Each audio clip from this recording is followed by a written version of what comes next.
नमस्कार दोस्तों, आज हमारा टॉपिक होगा ट्रांसफार्मर। ट्रांसफार्मर से जो भी क्वेश्चन पूछे जाते हैं एसएससी में, बैंक में, रेलवे में या वनडे एग्जामिनेशन में, उनको हम आज जानेंगे। देखिए, हमारे सामने एक ट्रांसफार्मर का जो चित्र बना हुआ है, इसी से हम समझेंगे कैसे ये काम करता है।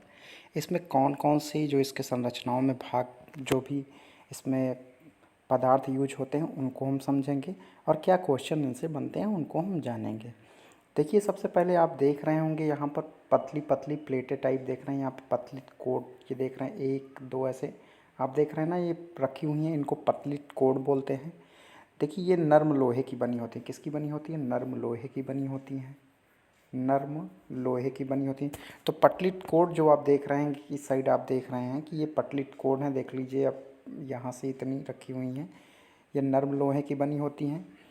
दूसरी बात, यहाँ पे हम बाइंडिंग की बात करते हैं तो ये आपकी प्राइमरी बाइंडिंग होती है यहाँ पे। ठीक है, ये प्राइमरी बाइंडिंग होती है और ये सेकेंडरी बाइंडिंग होती है। तो बाइंडिंग यहाँ पे दो प्रकार की होती है। सप्लाई की हम बात करते हैं तो यहाँ पे एसी की सप्लाई की बात है। ठीक है, प्राइमरी बाइंडिंग, सेकेंडरी बाइंडिंग है। काम कैसे करता है, इन चीज़ों को हम थोड़ा सा समझेंगे। देखिए, हम यहाँ से समझते हैं इनको। देखिए, सबसे पहली चीज़ तो देखिए, यहाँ पे अगर हम बात करें, इस चीज़ को हम बात करते हैं यहाँ से। अगर यहाँ से हम बात करें तो यहाँ से देखिए कि ट्रांसफार्मर को सबसे पहले हिंदी में बोलते हैं पारणा मित्र। इसको क्या बोलते हैं? पारणा मित्र बोलते हैं। इसका काम क्या है? इसका जो काम होता है, वोल्टेज को कम या ज़्यादा करना, यानी वोल्टेज कंट्रोल डिवाइस होता है, जिसमें पावर, ध्यान दीजिएगा, पावर को कम किए बिना ये वोल्टेज को कम या ज़्यादा कर सकता है। यहाँ पर फ्रिक्वेंसी भी क्या होती है? अपरिवर्तित होती है। जो इसकी फ्रिक्वेंसी, तो क्वेश्चन ये बन सकता है क्या परिवर्तित रहता है? तो यहाँ देख लीजिए, पावर होती है, ऊर्जा होती है, वो आपका क्या होता है कि वो भी आपका समान रहती है। दूसरी चीज़, फ्रिक्वेंसी भी क्या होती है? आपकी फिक्स होती है। अगर आपसे दूसरा क्वेश्चन ये बन सकता है किस सिद्धांत पर काम करता है, तो आपका सिद्धांत यहाँ से मैं बात बता दूँ आपको। ये सिद्धांत पर काम करेगा, विद्युत चुम्बकीय प्रेरण सिद्धांत पर काम करता है। ठीक है, नियम की बात करें, किस नियम पर आधारित है? फैराडे के नियम पर आधारित हो है।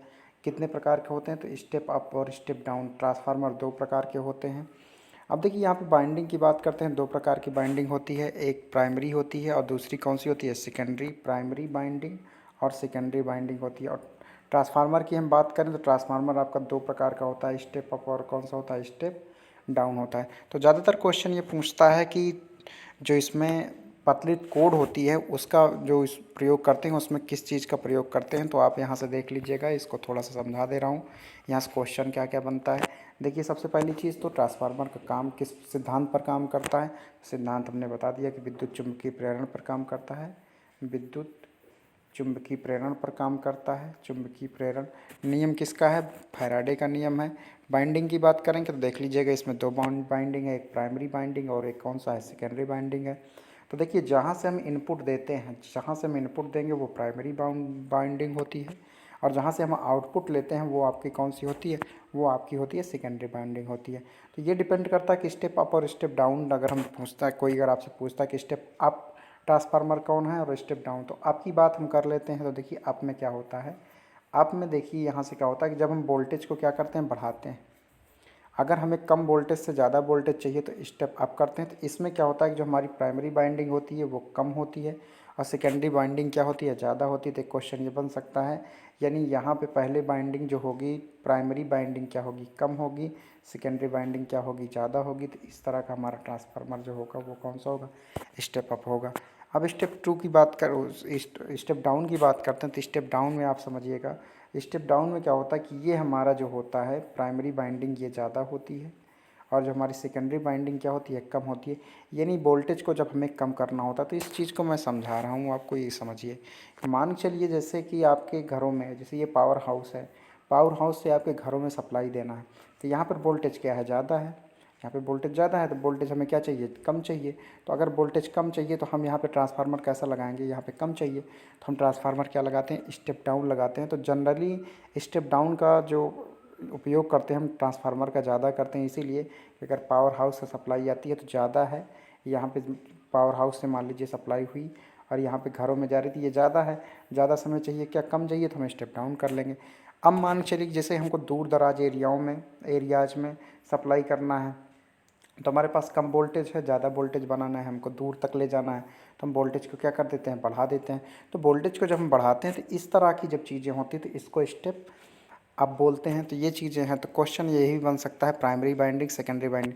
देखिए विद्युत चुम्बकीय प्रेरण में जैसे देख लीजिए, इसमें दो पतली कोड होती हैं, इनके ऊपर तांबे की कॉइल होती हैं। तो जैसे ही इसको हम क्या करते हैं, कनेक्ट कराते हैं एसी वोल्टेज से, तो यहाँ से देख लीजिएगा ये जो फ्लक्स, यहाँ से विद्युत फ्लक्स जनरेट हो जाता है और ये जाता है किसमें, सेकेंडरी में जाता है। तो जहाँ पर इसमें फ्लक्स में क्या होता है, चेंज होता है, जिसके कारण ईएमएफ एक विद्युत वाहक बल जनरेट हो जाता है। फिर ये आपका फिर इसमें आता है, तो यहाँ भी विद्युत वाहक बल जनरेट होता है। ये प्रोसेस चलता रहता है। तो यहाँ पे यानी एक विद्युत चुम्बकीय प्रेरण सिद्धांत पर काम करता है। तो ये चीज़ें आपकी, ये सिद्धांत पर काम करता है, कौन सा, विद्युत चुम्बकीय प्रेरण सिद्धांत पर काम करता है। तो क्वेश्चन ये बन सकता है, किस सिद्धांत पर काम करता है, विद्युत चुम्बकीय प्रेरण सिद्धांत पर काम करता है। काम क्या करता है, वोल्टेज, इसमें पावर को समान रखते हुए वोल्टेज को कम या ज़्यादा कर सकता है। अगर आपसे पूछता है कितनी बाइंडिंग होती हैं, दो प्रकार की बाइंडिंग, कितने प्रकार के ट्रांसफार्मर होते हैं, दो प्रकार के ट्रांसफार्मर होते हैं। तो आप यहाँ से देख सकते हैं इनको, ये आपके ट्रांसफार्मर में है। तो ट्रांसफार्मर में इतने क्वेश्चन बन सकते हैं। एक ईडी करंट की बात आती है, भंवर धाराएं जिनको बोलते हैं। तो देख लीजिएगा यहीं पर ईडी करंट इसमें निकलता है, जो ये गैपिंग होती है इसी में ईडी करंट, भंवर धाराएं होती है। तो ट्रांसफार्मर आप जान चुके होंगे। अगले वीडियो में हम लोग इसी की तरह एक और टॉपिक पे बात करेंगे। धन्यवाद।